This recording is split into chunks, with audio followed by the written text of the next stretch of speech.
ప్రజలందరికీ యావే మినిస్ట్రీస్ హైదరాబాద్ తరఫున మీకు మీ కుటుంబానికి అందరికీ కూడా హ్యాపీ క్రిస్మస్.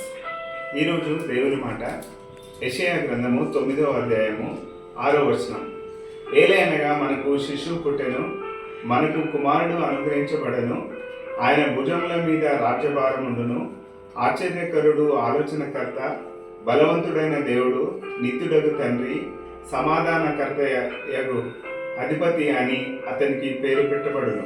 చూసారా, ఈ వాక్యంలో దేవుడు ఏమని చెప్తున్నాడు అని అంటే, ఆశ్చర్యకరుడంట, సమాధానకర్త అంట, బలవంతుడైన దేవుడు అంట, ఆయనే తండ్రి అంట, ఆయనే సమాధానానికి అధిపతి అంట.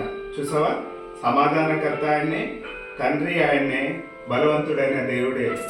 ఈ 4 క్వాలిటీస్ కలిగినటువంటి యేసుక్రీస్తు దేవుడు భూమి మీదకి కానుక అనుగ్రహించిన రోజు, దేవుడు ఈ భూమి మీదకి పుట్టినటువంటి రోజు, దేవుడు ఈ భూమి మీదకి బలవంతుడైనటువంటి దేవుడు భూమి మీదకి వచ్చినటువంటి రోజు.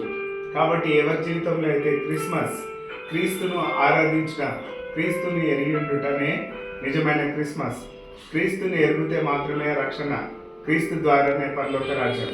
ఎవరైతే ఇంతవరకు యేసుప్రభుని సొంత రక్షకునిగా చేసుకోలేదో, ఎవరైతే యేసుప్రభుని అనుకరించి నడవట్లేదో, వారందరూ కూడా యేసును తెలుసుకొని వారి జీవితాల్లో గొప్ప వెలుగు ఉంటుంది. ఎందుకంటే యేసు ద్వారానే మోక్షము, యేసు ద్వారానే పరలోక రాజ్యం. ఎవరైతే ఆయన ఆత్మతోనూ సత్యంతో ఆరాధిస్తారో వాళ్ళకు మాత్రమే పరలోక రాజ్యం. కాబట్టి మీరందరూ క్రిస్మస్ను హ్యాపీగా జరుపుకోవాలని, దేవుని రక్షణను మీరందరూ తెలుసుకోవాలని కోరుకుంటూ యావే మినిస్ట్రీస్ తరపున మిమ్మల్ని, మీ కుటుంబాన్ని దేవుడు దీవించును గాక. ఆమేన్.